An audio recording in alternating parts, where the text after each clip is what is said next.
like that in a minute.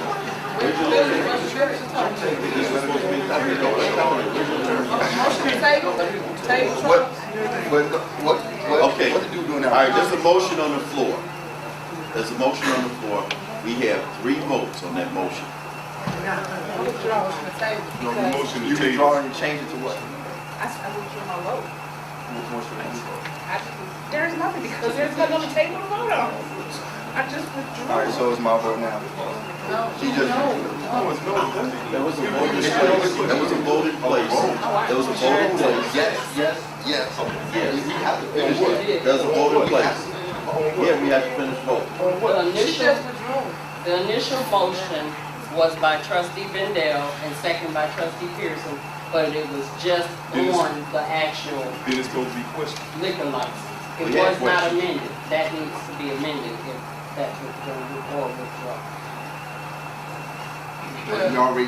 Well, you just want to add the amendment, you want to add the amendment to it?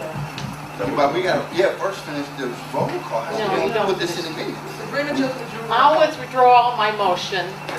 Thank you. Yes, Yes. Well, We're not motion to table. and I second. So, don't.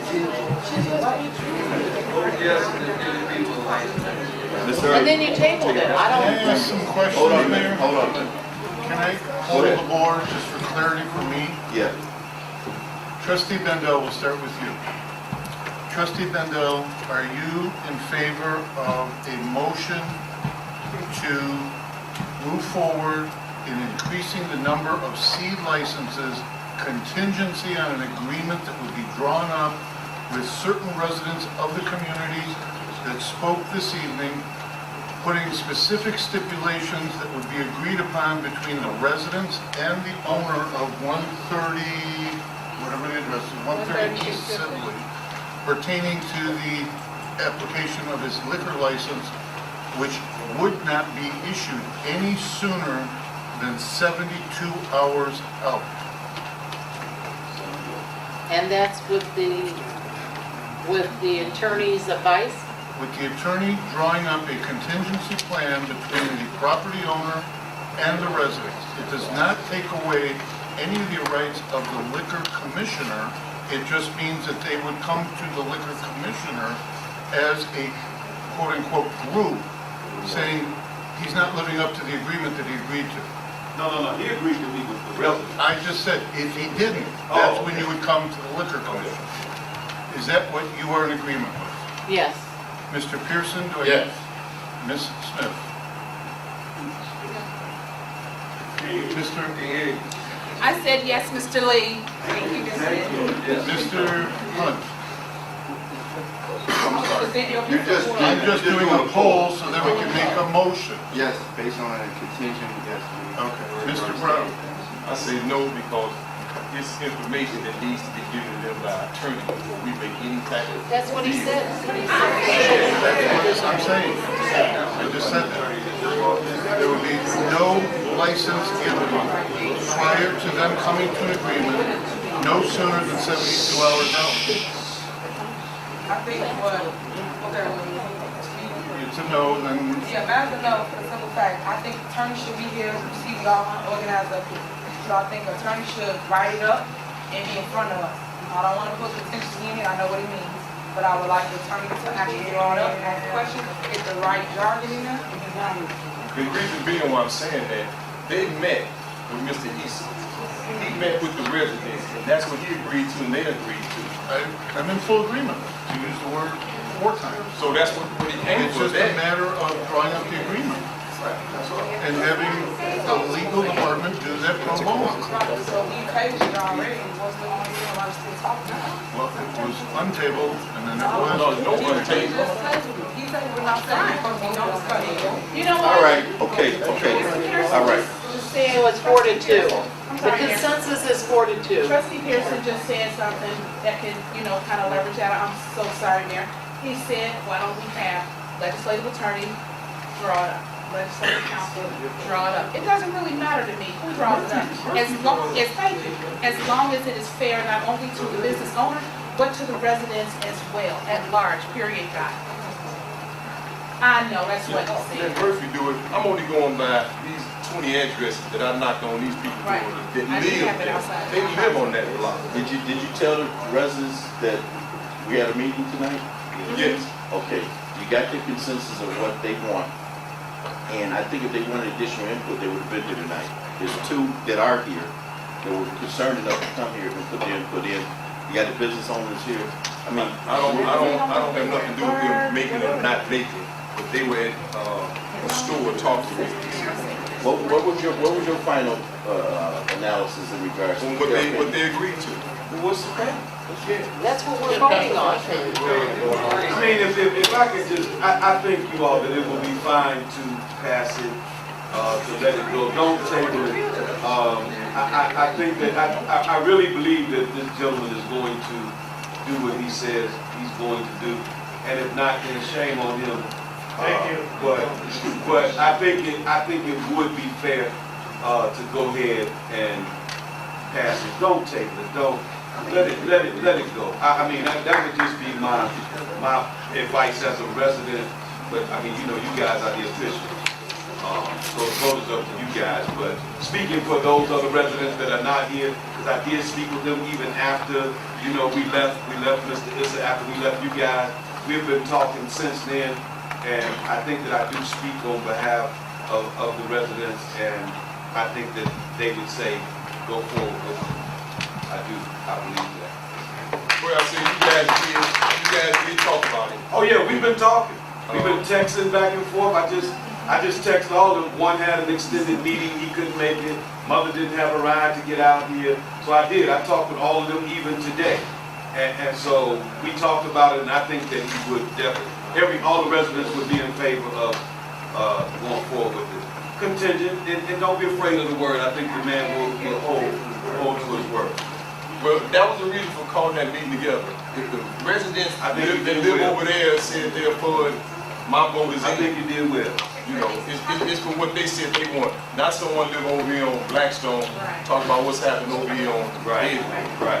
That's unfair to them. So if that's what they want, Lock the air I'm away. for it. Sir, you need to hold it down, sir. Hey, hold on. You need to hold it down, sir. Come on. Where are we at on this now? Do you want to go? Do you want to still table this thing? You want to go for vote? If Pastor Fleshman and this issue, if they in agreement, I'm for what they want over there. Okay, can I get a motion to put this back on? I'll make the motion that we accept the C license for 130 East Sibley Boulevard contingent with the attorneys drawing up the paperwork to go with it for the convenience store The resident with and liquor C the license. owner agree. I second that. Any further discussion? And with that being said, if that's what they want, they have my vote. But they came up with a consensus Saturday. So that's what was sticking, I'm looking at all these addresses and names. So if you did speak with them, Pastor Fleshman, it's fine. And within hope that Mr. Issue be a man of his word and do what he said he's going to do. And what I did ask of you is be right by the residents. Which will say no old food on the shelves, no lottery. Pay attention to that neighborhood because it's a very quiet block. That area is very quiet. So that's what they was asking for, to take care of it. All right. One thing, can you say something so that people can know who you are and all that good stuff? We know something about you, the people that watch us on Channel 4, okay?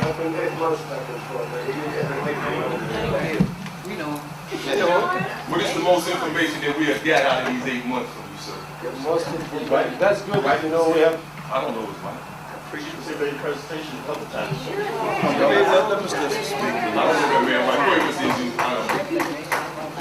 Well, we'd like to thank everybody, hopefully we can open the floor for that. The mayor here.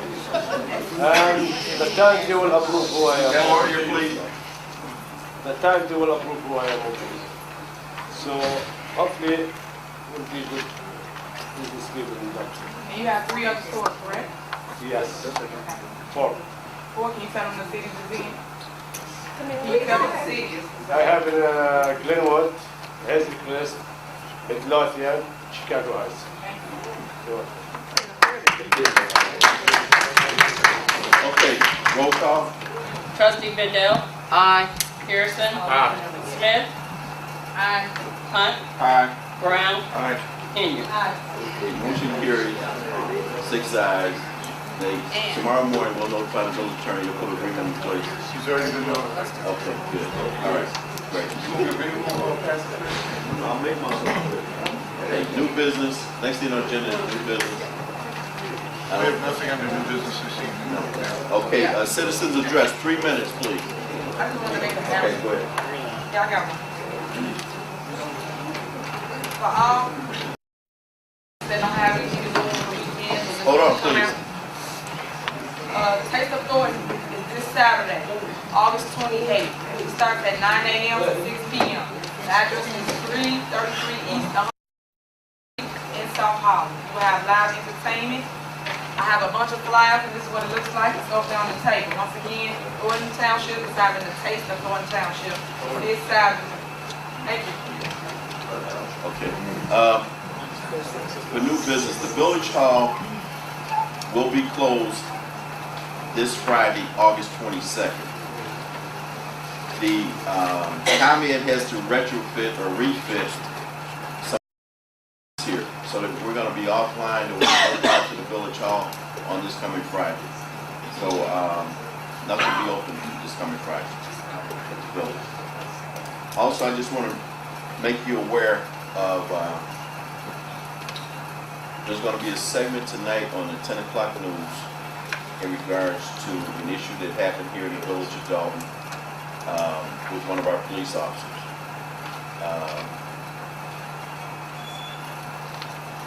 We expect to respond to that. Chief, do you want to say a little bit of something on this? I don't want anybody to get broadside on what's happening tonight on Channel 2. Okay, Mayor. That means we gonna be out here by 10 so you see. No. We hope to get out of here before 10. Depends on how fast.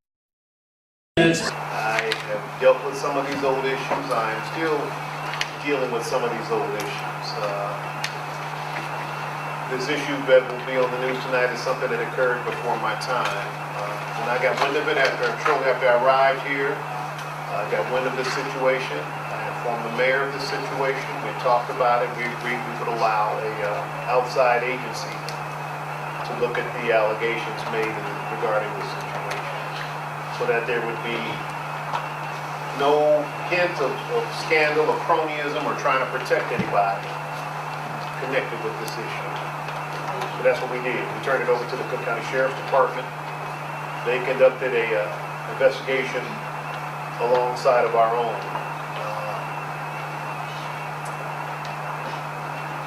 This issue came to a head, I guess, in January, I guess. Let's just tell them what the issue is. I mean, It's an allegation that a member of my department obtained unauthorized control over a citizen's weapon, a firearm. When I learned about it from the citizen when he came to see me about a week or so, a week and a half after I got sworn in as chief, I had asked this officer about the situation. He claimed he didn't recall this firearm being seized. And in fact, on our inventories here in Dolton, there's no record of this firearm being brought into the station. However, an outside agency involved with this, the Illinois Department of Corrections, had put together a roster of items on their own that they had turned over to one of my officers. And in that roster was listed as handgun, which one of the officers claimed he did not recall. And I had asked this officer about this weapon for months, pretty close to a year. We had conducted an exhaustive search of our evidence room, of our entire police department facility, looking for this weapon that this man informed me that the officer had in fact seized from his home. When the Cook County Sheriff's Department investigators, a sergeant and a detective came out to interview this officer in January and asked him about where it was, or if he had any knowledge about it, that's when he decided to inform us that yes, he did know about this weapon and where it was. And it was at that point turned over to me and the sheriffs, and we consequently turned it over to the citizen. We had investigated this incident with the sheriff's department. I have proposed a penalty for this officer to serve. This officer decided that was too excessive. He opted to appeal it through agreements with the supervisors union. He won his appeal on a small technicality. What I found out was I was supposed to have gone before the Police and Fire Commission and asked for permission to suspend anyone over 5 days. I did not do that. I should have, I didn't know I had to do that. I assumed as chief I had discretion over my officers. I found out a state law had been passed a little bit before I arrived that took that power away from me. Therefore, we decided to go at it another way. We decided to do a formal interrogation with this officer, with the village attorney, in which he would be asked direct questions about this incident where he'd have to answer them truthfully and directly. And during that interrogation, he did have to answer them truthfully, and it was quite embarrassing, I'd say, probably on his part. So bring us up to speed now. Okay.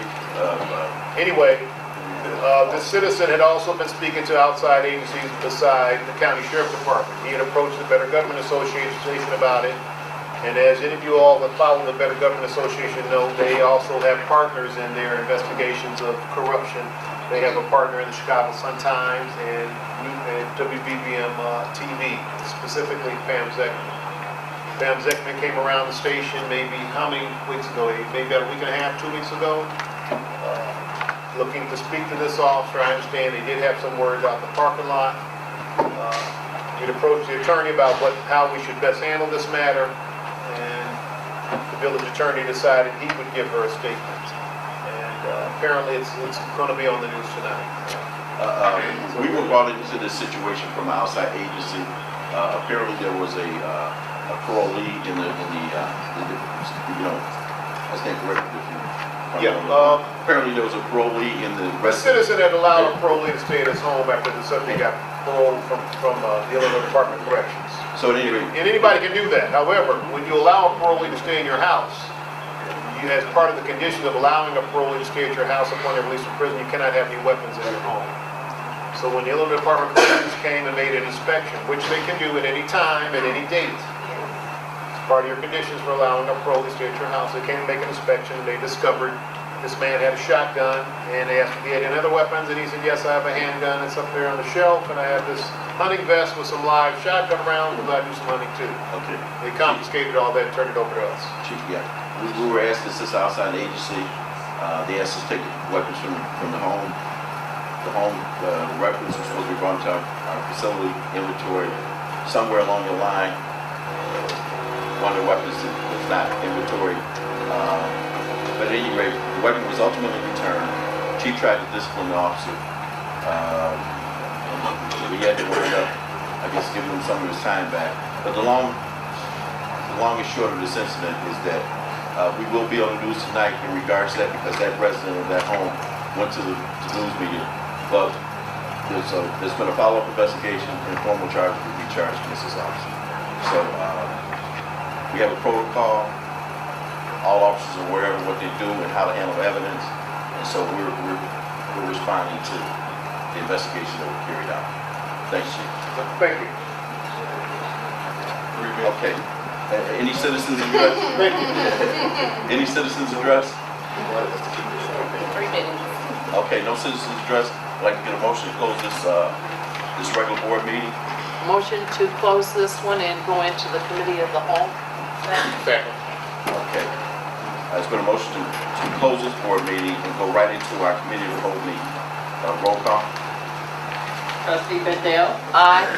Trustee Pearson. Aye. Smith. Aye. Hunt. Aye. Brown. Aye. Henry. Okay. All right, I'd like to call to order at 8:50. Our committee of the whole meeting. We're going to bypass the pledge of allegiance. We did that already. We're going to bypass the prayer and go right into our lobbyist presentation. That's number 8 on the agenda. We have Mr. Paul Williamson and Mr. Al Ronan from our lobbyist group that represents the village who will step forward. Are we missing any changes? What changes?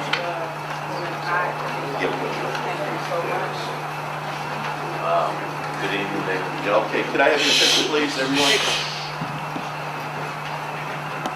My name is Paul Williams. I am now going and been working with the village now probably since early September in an attempt to try to represent you in Springfield. Yeah, as what? As lobby, as legislative council in Springfield. And we want to give you an account of what we've been able to, what we've been doing, what we've tried to do, going back to the beginning. When you first started it, you know, we wanted to change the administration. We met with, at that time, Josh, and then later on. Can I get some order here, please? Quiet. And later on with Mr. Balanoff. And then we later met both with the mayor and with the administration. Prior to the start of the session, we decided to try our best to try to come up with a set of priorities for the city, which we would then take to Springfield in hopes to be able to get some capital dollars and some other expenses, some of the things that the city had outlined that they need in terms of water, street lining, lamp, lights. They'd asked for a particular curb cutting over on one of the streets in order to bring a certain sort of weight machines and other things. So we spent a number of times compiling the list, because the first thing you have to do is to try to at least come up with one agenda for the city. In reality, it took a little while because there was a lot of changes going on within the city administration as it relates to personnel and the city administrators.